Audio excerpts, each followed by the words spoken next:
World wide NDT institute में आप सभी का स्वागत है।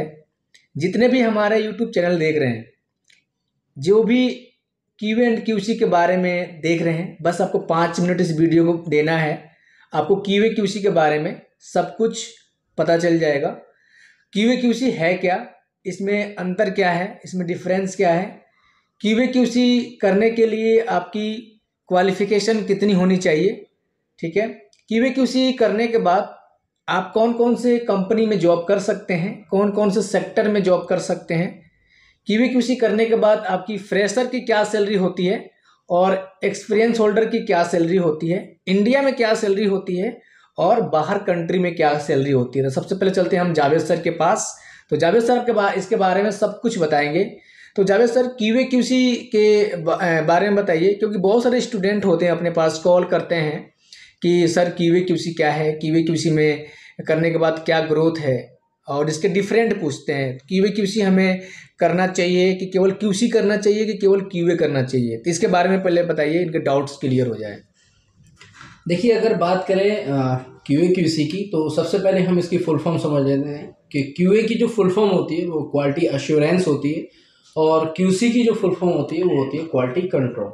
दोनों का जो मेन मोटिव होता है वो क्वालिटी को बेहतर बनाने का होता है, कि क्वालिटी को इम्प्रूव करने का होता है।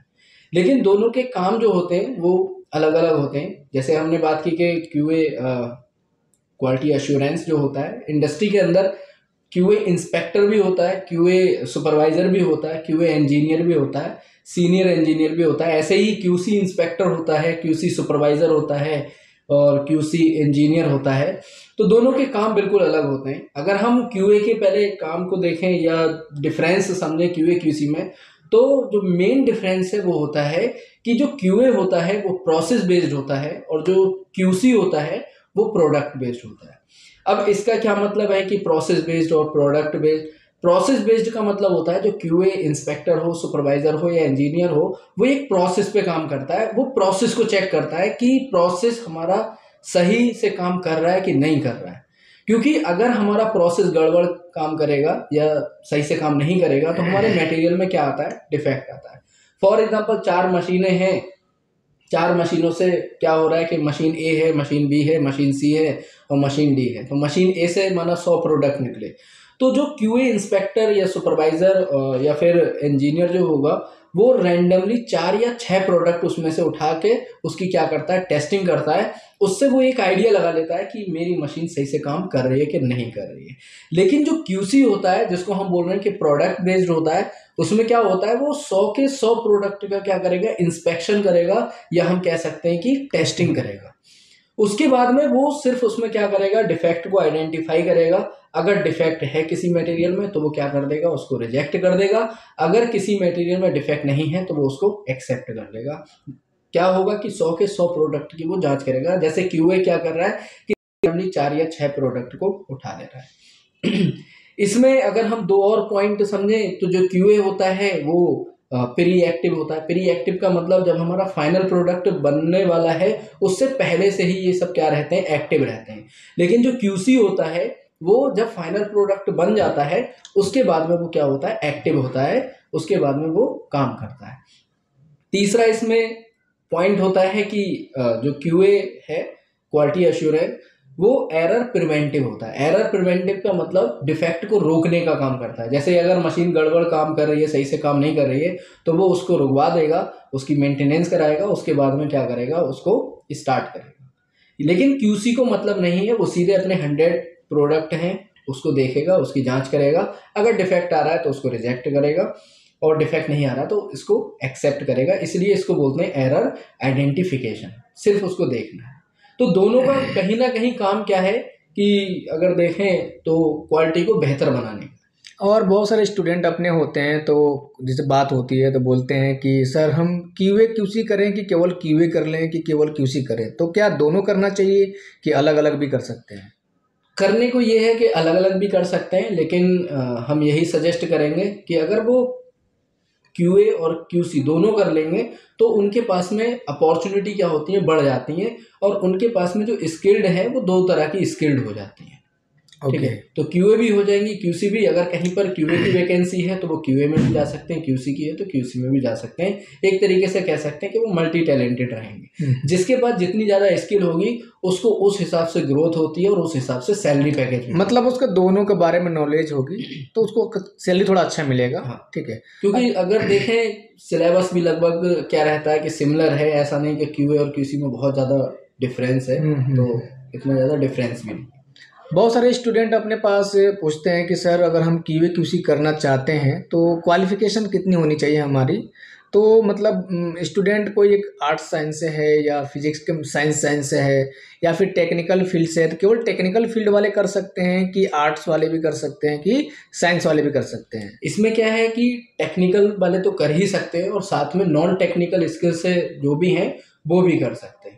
लेकिन क्या होता है कि फिर जो ग्रोथ होती है वो फिर उस हिसाब से होती है। उस हिसाब से कोई टेक्निकल फील्ड से मतलब कोई बीटेक कर रखा है और वो क्यूसी में है तो उसकी ग्रोथ कह सकते हैं थोड़ा फास्ट होगी। और जो नॉन टेक्निकल फील्ड से है तो उसकी कह सकते हैं कि स्लो होगी। बाकी अगर जो भी कैंडिडेट है अगर उसकी परफॉर्मेंस अच्छी है, बीटेक वाले से अच्छे से अगर वो काम कर रहा है जो नॉन टेक्निकल स्किल्स है, तो वो भी आगे उससे आगे जा सकते हैं। बिल्कुल। मतलब अगर बात किया जाए अगर कोई नॉन टेक्निकल स्किल से है, जैसे कोई 12th पास आउट है या फिर आईटीआई कर रखा है या ग्रेजुएशन कर रखा है, मतलब अगर एनडीटी सॉरी अगर क्यूए क्यूसी करता है तो क्यूए क्यूसी में उसका यह है कि मतलब वो ग्रोथ तो करेगा स्लो लेकिन बहुत जल्दी वो फास्ट ग्रो कर सकता है इंडस्ट्री में टाइम देने के बाद।